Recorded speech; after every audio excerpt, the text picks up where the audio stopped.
Welcome back to Context. We are joined today by Daniel Phillips, head baseball coach at Monterey Peninsula College and the kinesiology division chair. Coach, super excited to have you here today. Thanks for being here. Thank you for the invitation. So why don't you take us through your background as a coach? How did you end up in this profession? What was your previous circumstance like in your career, and what led you to be at MPC? Well, if I go way back, which I won't go into too much detail, I remember at a pretty young age just being fascinated with sports and, the chess match of it, not just in baseball, but football and basketball, and being really curious about how to put together a team, how a coach is making a team. And, my love affair ended up being baseball, but I can go all the way back to flag football and high school football, and being able to identify a quarterback's role and what an offensive lineman looks like, and setting up plays and a defense, all the way to basketball, the teams that I still made. That ended at a pretty young age, but what a point guard looks like and how a coach might set up a defense, a zone defense, and I just found it fascinating. But when you're that young, you don't really realize that, hey, you might be able to turn something you love that much into a career. And so I was pretty lucky. And when you graduate high school and then you move on, and you start kind of thinking about, hey, how might I make a living? And so after high school, playing multiple sports, going to college, and working your way back to the peninsula, I mean, what was the process like for you landing your first coaching job and then ultimately becoming a head coach? Well, yeah, I had all the traditional first jobs probably that you had, and most people listening to this podcast might have. I worked on golf courses. I worked at a sunglass hut. I worked in an automotive repair shop. But when I was 19 years old, I was lucky enough to link up with a group here that was doing camps and clinics, and somebody gave me a shot to work with kids. Somebody even gave me a chance to be the head coach of a 14 and under team at age 19. And I knew right then and there, I love this. I love every second of it.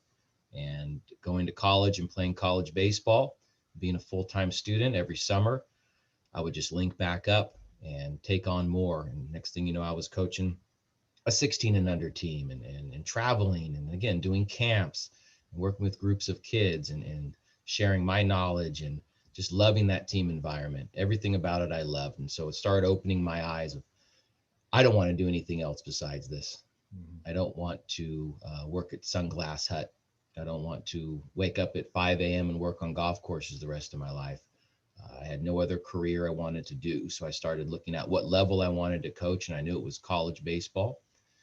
So my first collegiate head coaching job was at San Diego City College. And I had just returned. I moved to Germany after playing college baseball and got a coaching job there, and returned back. And like I said, I got a job at San Diego City College as the head assistant down there, coaching infielders and hitters. And that was my foot back in the door, coaching junior college athletics. And that was my first collegiate coaching position. What was the process from there and coaching in Germany, and what you were able to take from both of those places that then led to where you are now? Was there a straight line shot? Did you have multiple stops in between? Can you talk a little bit about that process and that journey? Yeah. I'm laughing and smiling while we're doing this, because I'm thinking about the pivotal moment of when I came back to Monterey. I had a lot of dreams. I had a lot of goals. I was going to head into coaching at Division I university and grad assistant positions, and go start making my rounds, and volunteering at different schools and cutting my teeth. And I was home that summer. I was here in Monterey coaching a collegiate summer team. And the head coach at Monterey Peninsula College, Kenny Leonasio, had done a great job here. He took the job at Cal State Stanislaus, and the position opened up at Monterey Peninsula College. I was 25, turning 26 years old. And I said, you know what? I'll just put my hat in the ring. I'll go meet with the athletic director. I'll turn in my application and resume. And middle of the summer, I'll apply for my hometown junior college job. And what do you know? One interview turned into a second one, turned into a third interview. And by the end of the summer, they were offering me the position, and I said yes. It's been 17 years. Wow. And it's just fascinating how sometimes luck factors into things, right? You happen to be home, the job happened to open. You almost didn't know any better. Sure, let's just apply I and did see what not know happens. any better. I was just flying by the seat of my pants and saying, this sounds great. Let me go for it. And I went for it. Perfect. Perfect segue to my next question, which is, even though you had experience, you had been an assistant, you had coached overseas, you had coached at the junior college level, you're now in the head coach's chair. What did you realize very quickly that you still needed to figure out when you took over? Well, I knew I needed to figure out how to take care of a very, very important piece of our community and a high level of baseball. And you know, it was a transition, and there was a lot more to learn than I thought. And learning that piece only took experience of uh, not being fired right away. I'll tell you that much. Of being believed in by our athletic director and mentored by some peers. And I think one of the first things I can remember learning is maybe how to break some bad habits that I had inherited from previous coaches, or breaking some bad habits in terms of being a young coach with not a lot of experience, enough experience to have a plan, enough experience to have a really good idea of what it took, something that I was passionate about and I wanted to work hard at it. But, you know, nothing prepares you like experience and actually getting on the field and in the office day to day and trying to build a program. Are there specific things, you mentioned bad habits that you had to break? Are there things that stand out to you now 17 years later and you're like, oh boy, man, I'm surprised I'm still here based on this? Absolutely. And I think I heard it described one way before is you have a parent who's, you upset the parent and they're, you know, screaming at you or saying something mean, and you're thinking, you know, if I'm ever a parent, those words are never going to come out of my mouth. I'm never going to talk to my kids like that. And it's the same thing as an athlete. You had some great experiences with the coach, or you had some poor experiences with the coach, and you go, man, I'm never going to act like that coach. I'm never going to send my team running. I'm never going to say, you know, that negative line to them and make them feel that bad for a performance. And then those things come out in the heat of the battle. You want to win, and you're being, you know, fiery, and I wouldn't call it a win at all costs mentality, but you're very competitive. That's why any of us are in this field, coaching and competing. And I had to really take a step back and continue meeting with mentors and my education and going to clinics and continue working camps and reading books. There weren't podcasts back then, but I'm sure I would listen to them, and really realize that it's the process of preparing to win, not the obsession of winning. If you focus on the process of winning, winning will take care of itself. And, you know, Joe Ehrman, I got handed a book by from Dr. Anthony Payan, a local chiropractor in our area, somebody that I became close with, handed me the Joe Ehrman book, and really learning the difference between transactional and transformational coaches. And that was step one. That was step one to growing this program to where we are now. That's awesome. And it's funny, it's such a small community. I mean, Tony's my soft tissue therapist. We're really Yeah, close. he's Like, the best. I taught his kid and coached him at Palma. And so bringing that whole thing full circle, and the you know, season of life, and you know, what is his book, Inside Out Coaching, that Airman. Inside out coaching. Yeah. Good stuff. So going from there, I'm curious about what you have now grown into as you've focused on the process versus the outcome. And from a cultural standpoint in your program, what would you say is the best thing that you do that has the largest ripple effect on your culture? That's a good question. And I remember there's The ABCA, the American Baseball Coaches Association, I'm a member of, and they have a big convention every year, and I go to it. And I remember year after year hearing, you know, Tim Corbin, who's the head coach of Vanderbilt University, and Andy Lopez, who was at Arizona, and Pat Casey, Oregon State, Tony La Russa, who was, coaching with the St. Louis Cardinals at the time. And every year there would be a keynote speaker. It was somebody who won a national championship or, a World Series. And the things they always talked about was culture and, chemistry. Those are good catchphrases, but how do you build culture? How do you build chemistry? Talking about loving your players and what it takes to win. And they never talked about the X's and O's. They never talked about the strict practice plan. They just kept talking every year about chemistry and culture and loving your players and building a program where everybody respects one another. And I used to sit there for years and go, yeah, that's great and all, but you guys are, signing the top millionaire free agents on your team. You have, or you're, Vanderbilt or Arizona or UCLA team, you have high-end scholarships, you're bringing the best players in the country. And the second I let my guard down and didn't just assume that's why they're winning, I said, I need to listen and pay attention.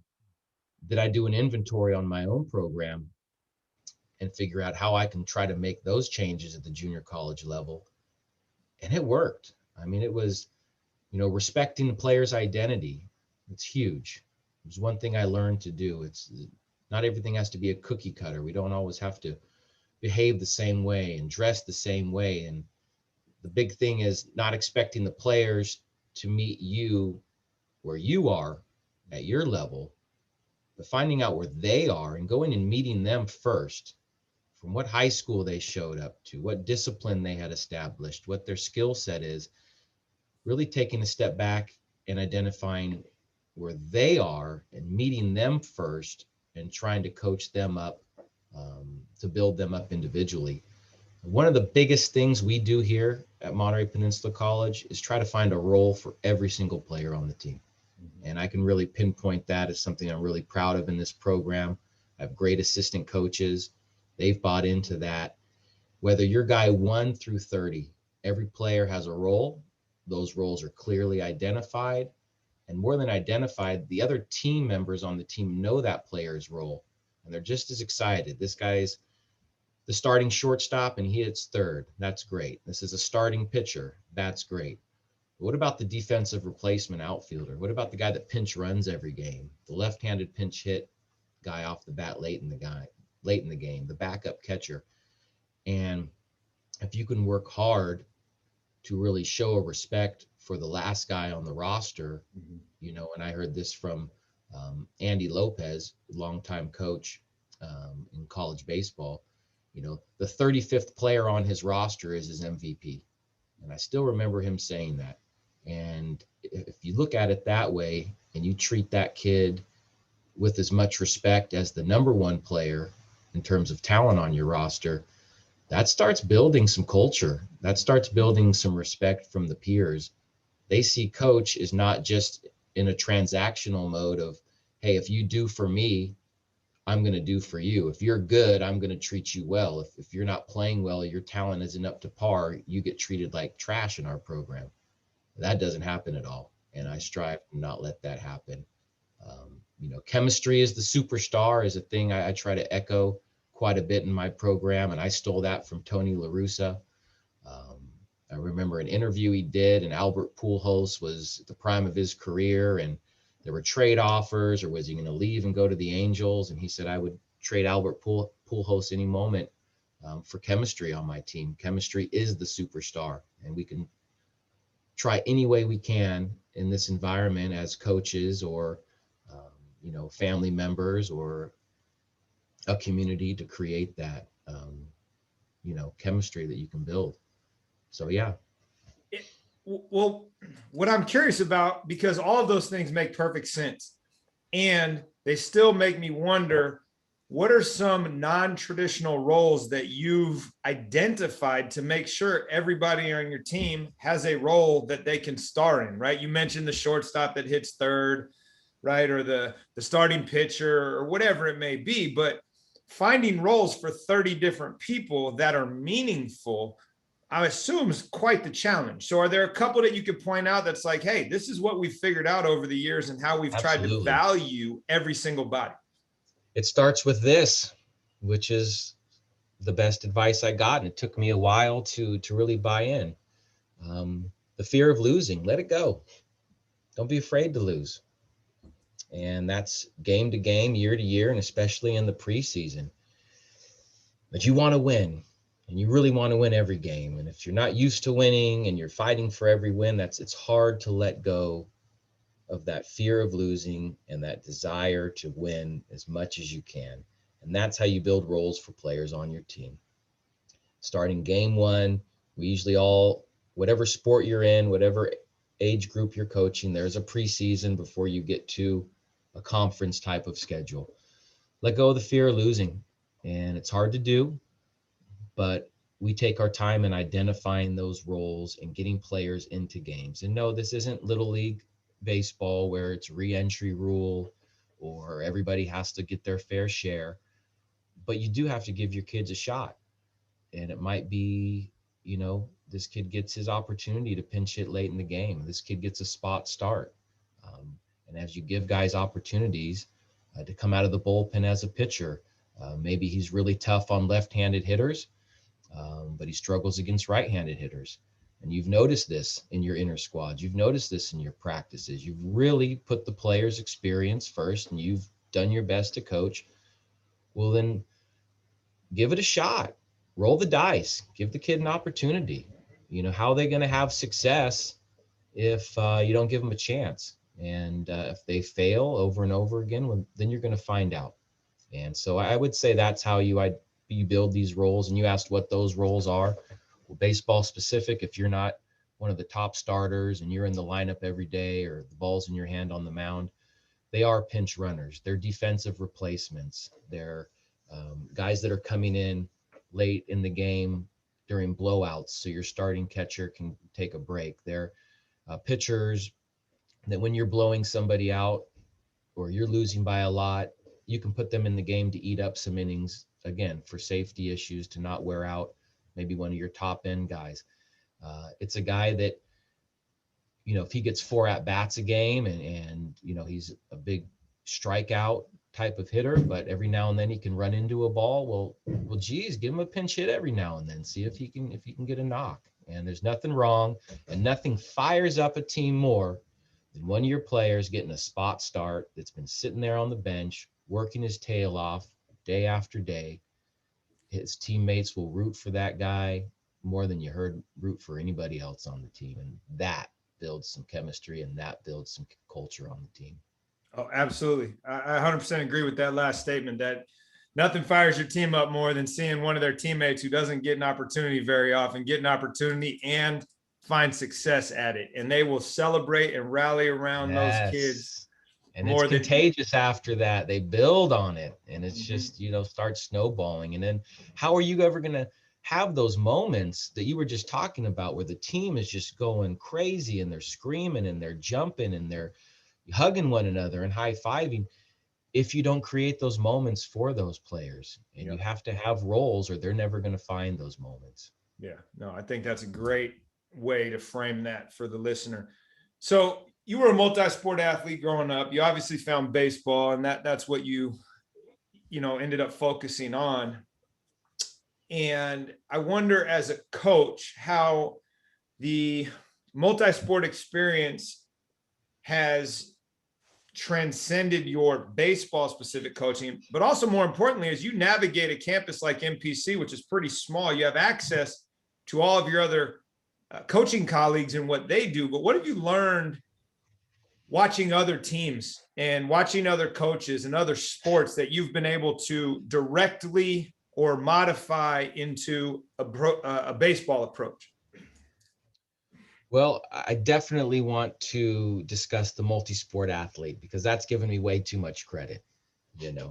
I did a little flag football and high school football a little bit. And, you and I were talking, we both grew up in the same area. The last basketball team I made was my 6th grade King Middle School basketball team. And that dream ended real fast. Um, but I think it's important to try it all. I did soccer, I did flag football, I did tackle football, I did basketball, I did baseball, other stuff. I did karate, I did Cub Scouts. My family and parents, and I had brothers, we tried it all, but something just kept bringing me back to baseball. I loved everything about it. I can remember, going to major league games at the Oakland A's, and my team experiences, making all stars in a city, and the different coaches I had at every age. And by the time it got to, my junior and senior year of high school, not only did I love baseball and that's what I was into, that's probably the only sport a coach was going to put me on the field for. So that's about my talent. Observing other teams, I think the biggest thing I can think of is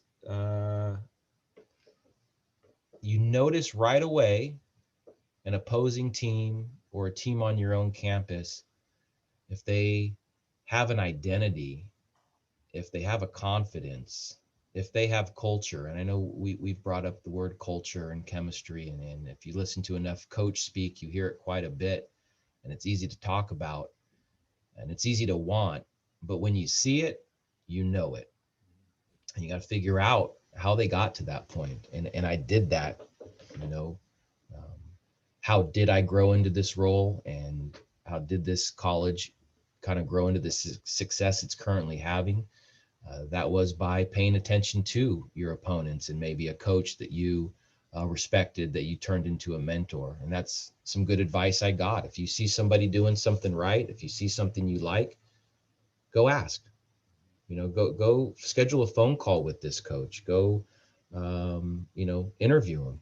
Come up with some good questions of what mistakes did you make?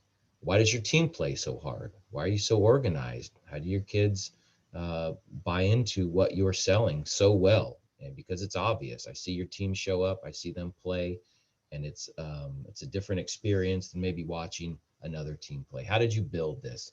And if you're willing to ask those questions, and people are willing to shoot you straight, you'll get some good answers. And then it's your choice. Do you want to implement that into your program and your philosophy? Will it work for you, or is it something that's just not the right call for you in your program? Yeah, it's great advice, because I think often, especially when you're young, right? You mentioned you got the job at 25, and maybe I'm delusional, but it took me a while to figure out that you ask this question, people are going to pour into you, but you got to get over your own nerves and insecurity that, why would they waste their time? But I like that, because one of the things you asked had to do with failure. And so in your own journey, as your approach has changed, you already mentioned, getting that book was really important, and focusing on the kids and transformation versus a transactional experience. But did you have, or are there failures that you remember that were really pivotal moments for you in deciding how you wanted to change your approach and who you wanted to become as a coach and a leader? There was, as I realized that this was my dream job and had become my dream job, and there was really no other job I wanted. And year one turned into year three and year five, that I was a part of this community.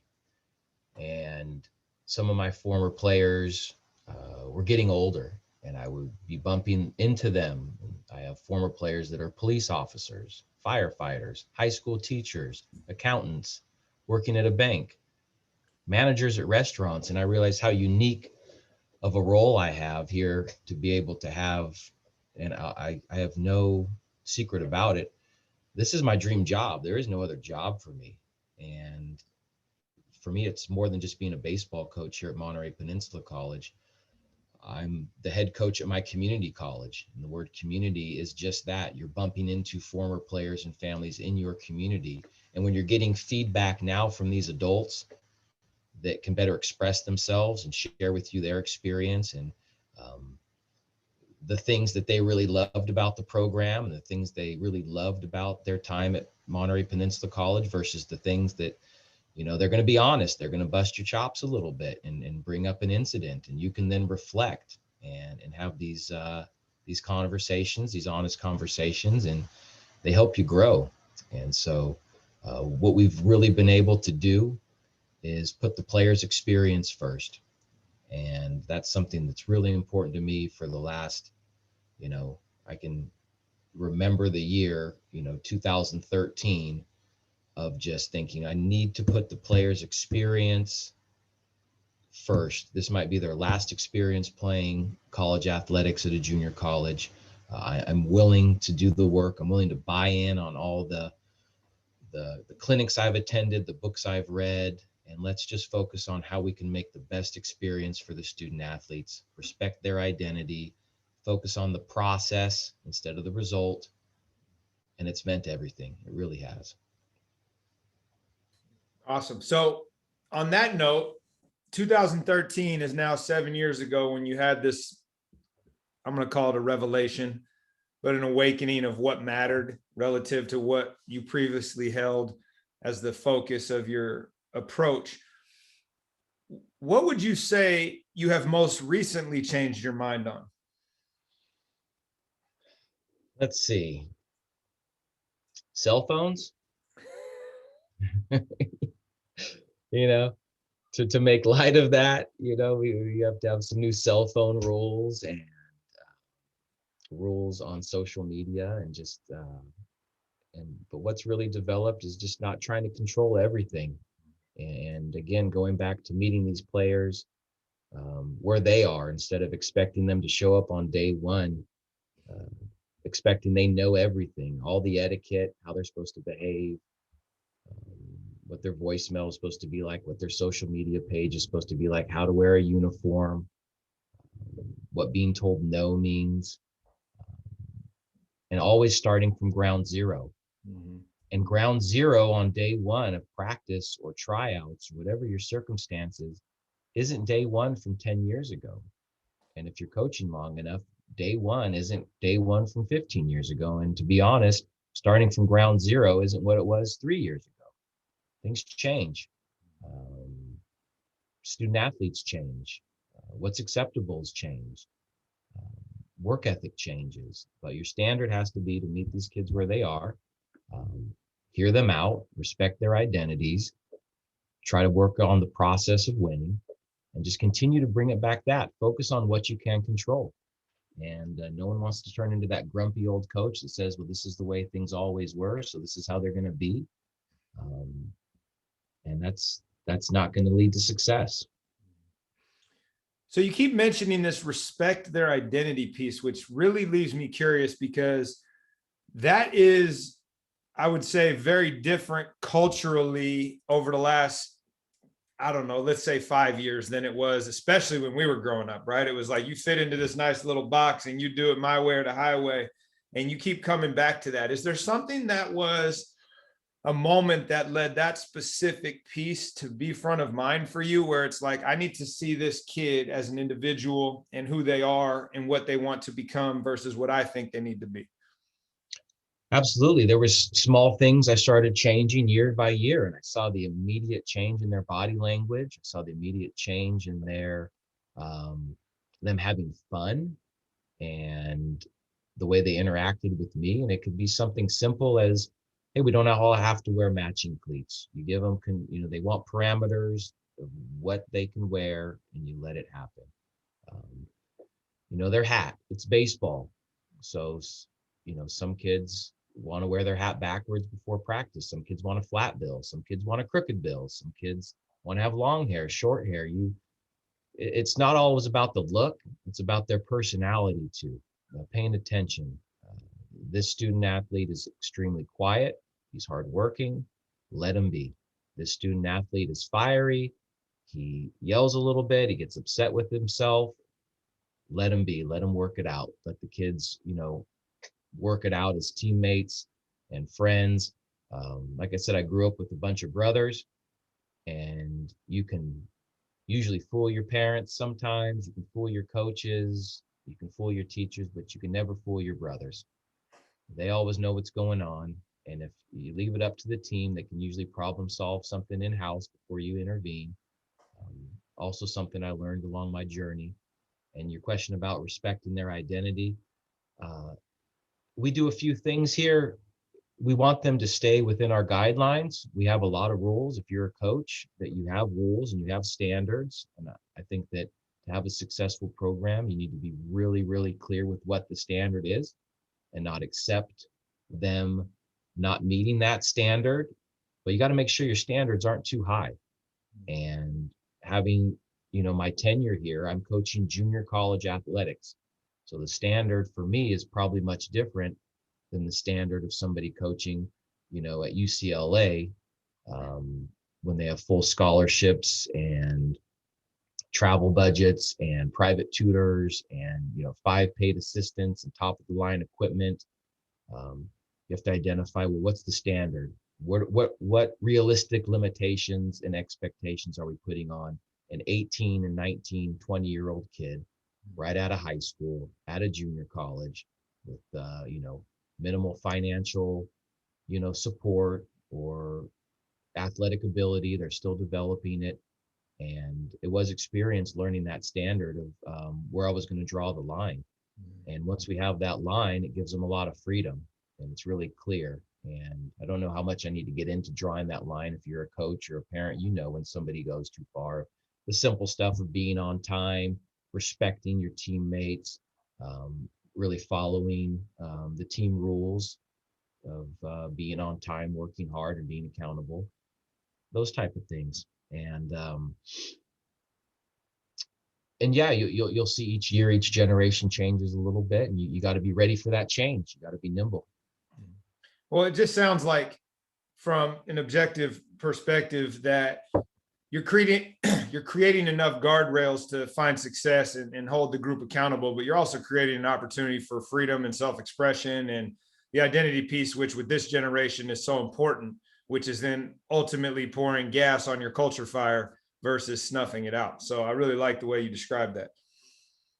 Yeah, we do little things. I'm sorry. Go. We have, I'm trying to think of some of the things that have really grown in our tradition here. Every year we do the Lobo run. It's a beach run down at the beach, and we do the Lobo award. We don't quite have an MVP award. Multiple players can win it. The Lobo award is the team's top teammate, somebody they feel had the most, respect and work ethic, and somebody they'd like to put forward. That's not always the best player on the team. Sometimes the guy that wins the Lobo award, the character award, is the best guy on the team in terms of numbers and stats, and sometimes it's the last guy on the team that chased every foul ball. And again, they know what this guy's doing away from the field. He was probably just a great friend, great listener, somebody that, picked guys up to give them rides and, helped out away from the field. It's not always about the field. We have a tradition here. We have our game hats. It's a pretty special hat. It's a nice new era hat. And the kids have to try on the hat. And we're talking about individual. Every kid wants their hat to fit a little bit different. And I remember how, you kind of want your gear to be right. And for a baseball player, the hat is a really important thing. It's a new era hat. It's the size they wear, 718, 7.5. They're if you're a baseball player, you're very particular about your hat.